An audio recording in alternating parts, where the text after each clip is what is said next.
Merg să văd pentru prima oară GTI-ul.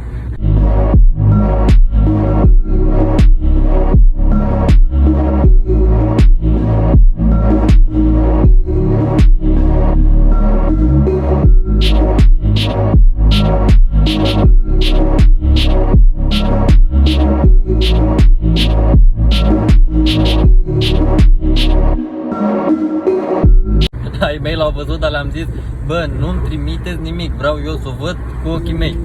Și na, ieri am fost la muncă toată ziua și am fiert. Acum abia aștept să văd și ne vedem acolo. Ciao!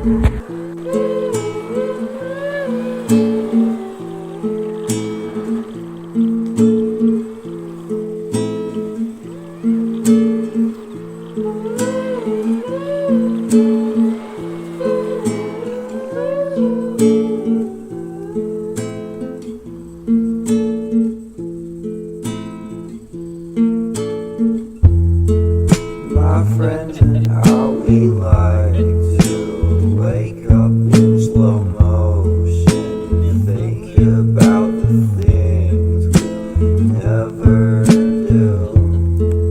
We'll talk about the Și uitați, m-a ținuta, n-am avut răbdare, a trebuit să mă uit, n-am putut să stau să-și filmez.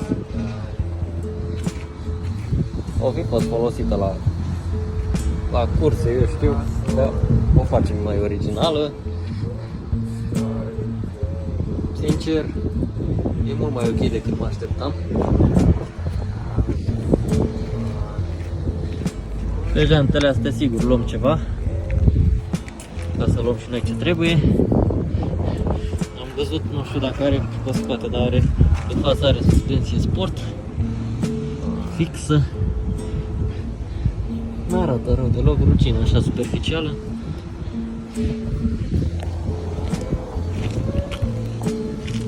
Uite, pierdă de ulei, n-am văzut de unde, ori de la cutie, ori de la baie, ori nu știu. Dar arată super. La oale văd că e ok. Cei mai ruginesc pe aici pe sus și se fac nașpa.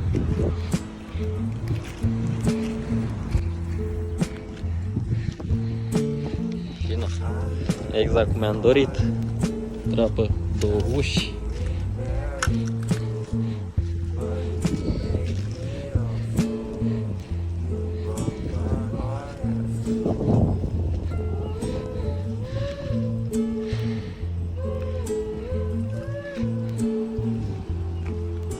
Super, mi-a depășit așteptările, sincer.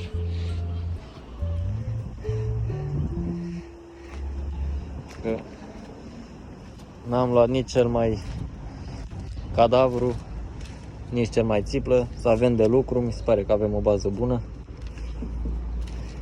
Să o aducem la zilele ei de glorie. Ia, să filmez și din interiorul mai de aproape. Opa, așa.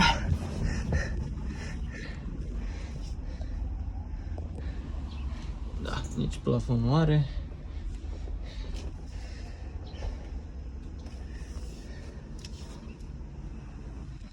Piețe de uși noi, am scăpat de o grijă și pe față și pe spate și na, să-i dăm și prima cheie să vedem ce face al nostru.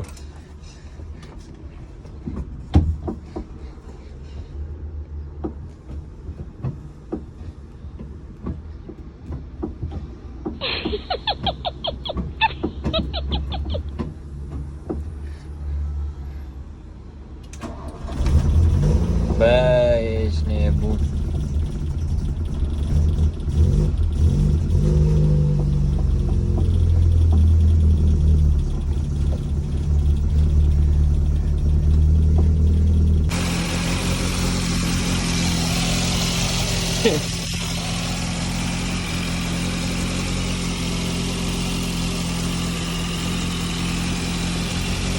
Eu nu mă așteptam ca mașina asta la 41 de ani să facă în halul ăsta.